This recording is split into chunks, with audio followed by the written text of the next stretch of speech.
To silence your phones and give your name and affiliation before your questions. We'll start with Patrick Murphy giving a statement, then we'll go to questions for the players, Ashley Prange and Kenleigh Cahalan, and then dismiss them and go to questions to Patrick. So, Patrick, do you have an opening statement? Okay, I appreciate it.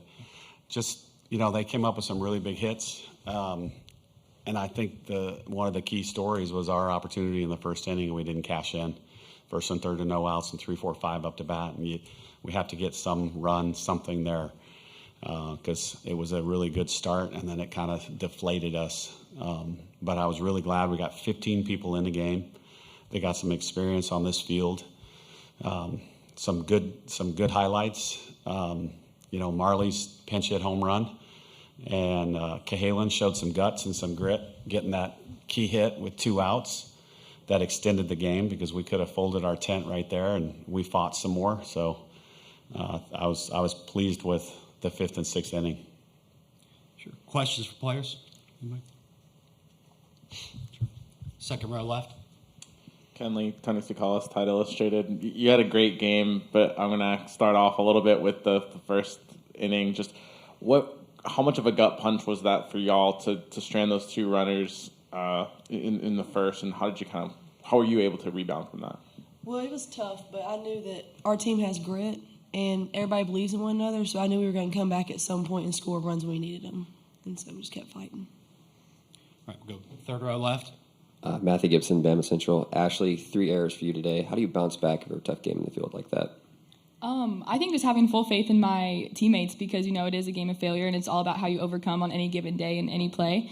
And it's really cool. Lauren came up to me and she's like, hey, you've had my back all year. I got your back. And I don't doubt her for a second. I don't doubt anyone else in that field for a second. So I'm super thankful to be here with these girls. And I know that we play our best when we're able to show how resilient and how gritty we truly are.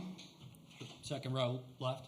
Nick Alvarez, AL.com for both players. I feel like in the regional and the super regional rounds, you guys had some winner-go-home situations. Kind of what about that and just the adversity you guys have faced all year help prepare you for tomorrow night? Yeah, I think building off of the adversity we faced all year, it's kind of been our team's story from day one, coming out of the gate right away with the loss the first game of the season, and just how well can we truly rely on each other and pick ourselves back up when we do get punched, and how much harder can we hit back in those moments. And I think it's something that our team's taken a lot of pride in, is really kind of just took pride in making it a staple of our team this year. So. Yeah, I agree. I mean, this team, like I said, has grit, and I just know that I believe in every one of my teammates, and I know that tomorrow we're going to come back fighting and getting ready for tomorrow's game. Sure. Third row left. Edwin Stanton, Bama Central. Actually, not the outcome you wanted today, but with some good moments with Marley Giles getting her home run in her first appearance in the College World Series. Just talk a little bit about that and how exciting it was for her. Yeah, as a fifth-year senior, to see her come through like that and such a cool moment, it meant everything. I remember just taking it all in with Coach Allie, and I was like, man, my heart could explode right now on the field, just seeing the joy and just seeing her come through like that. She's worked so hard day in and day out, and everyone here has faith in her like no other. So just seeing that all come together for her meant the world. All right, third row left again. Katie Wendell, Bama Central for both players. I think when I looked at the starting lineup today, Jenna was really the only one that had played in the World Series game before. So now do y'all kind of feel like you've settled in and have been on the stage? It'll kind of help you moving forward through the rest of the tournament? Yeah, I'd say personally, kind of like I said last week, I'd never made it out of a regional before, so all of this has been kind of new and just something different to take in. And so, like I said earlier, I'm super, super excited and super grateful to be here with these girls. And like I always say, there's nowhere else in the world I'd rather be than right here. So. Yeah, I agree. It's very exciting, especially as a freshman, first year, and I'm very excited to see where this goes. Sure. This will be our last question for players, third row right. Hey, Dave Wilson from ESPN.com. One of the things I think a lot of new viewers to softball appreciate is the sort of excitement in the dugout, the traditions, the superstitions. What does that add to the game for you? Like on a big stage like this, does it sort of bring a sense of normalcy with you? And what are your favorite ones? It does. I mean, our energy is very key when we're out there. I mean, we all know that. We've done that since day one. I mean, we have leaders in the dugout called the Wolf Pack. And so Jordan Stevens and Marley Giles are usually a part of that, and they lead us throughout all the cheers, and it's really fun. It keeps the energy going, the more motivating for all the people playing. Yeah, I think our team, too, thrives on momentum, and when we have the energy and are able to keep it, we kind of play our best and come together the best, I feel like. So it's super important to our game, makes the game a lot of fun. Okay. Thank you, Ashley and Kenleigh. Thank you, guys. Y'all.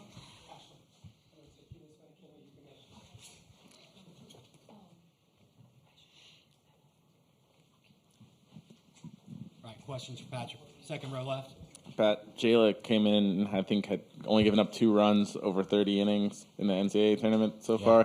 Did you see anything different from her today that maybe caused her to struggle?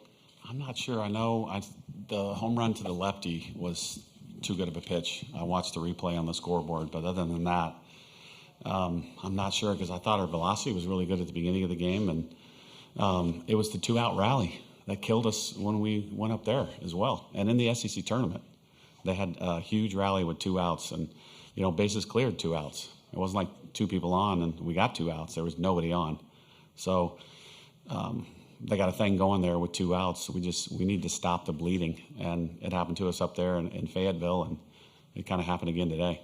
But they got like the 3-run home run, I think. That was a big hit. The lefty, that might have been a 2-run home run. They got big hits with people on base.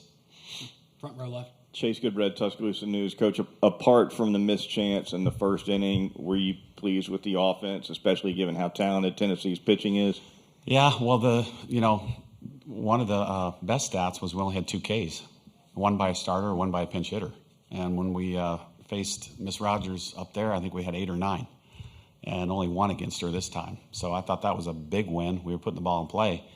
But it comes back to that first inning again. Just anything there to score a run, and I think, she might get a little tight, they might get a little tight, and it's a different story. Second row left. Nick Alvarez, L.com. Similar question to the players. You guys have had a lot of opportunities to kind of have like a win-to-go-home conversation. Has that message changed for you this postseason, or like what do you tell the team before tomorrow night?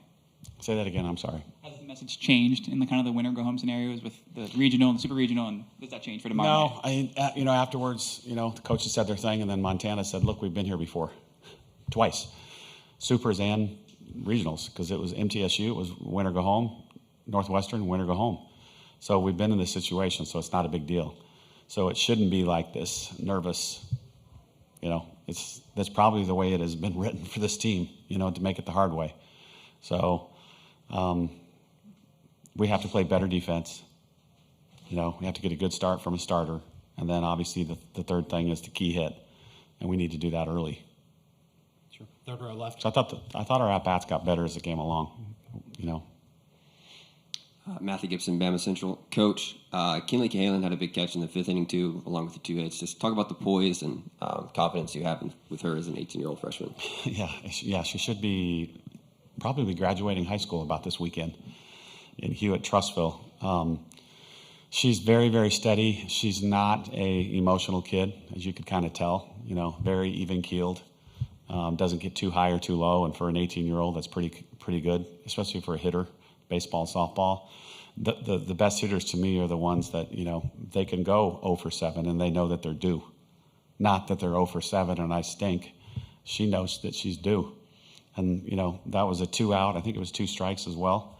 That game was on the line, and she comes through with an opposite field double over the left fielder's head. So she's got it in her. I think that was probably a really key hit for her, for her future, and Giles. That's what you want when you come here. You want a freshman to do well, because then they want to come back. Sure. Third row left. Katie from Bama Central. Murph, you talked about defense a little bit, but that 2-out rally started with an error. Just on a stage like the World Series, how much more important does defense and making those plays become? Huge. And, Christian White made a hell of an effort at that ball in center field, but she makes that play. This is the World Series. You just said that. This is the World Series. You cannot give somebody 27 outs in the game. You can't give them extra outs. 24, sorry. It seemed double to me.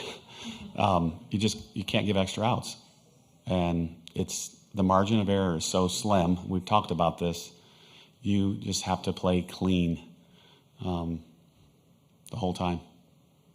Sure. Second to last, right here on the left. Yeah, as the game progressed, did it become like the plan to save Montana for tomorrow? Yeah. And then is she available? Like, what's her status? Yeah, she was fine. But to me, it's like either tied within a run or a lead.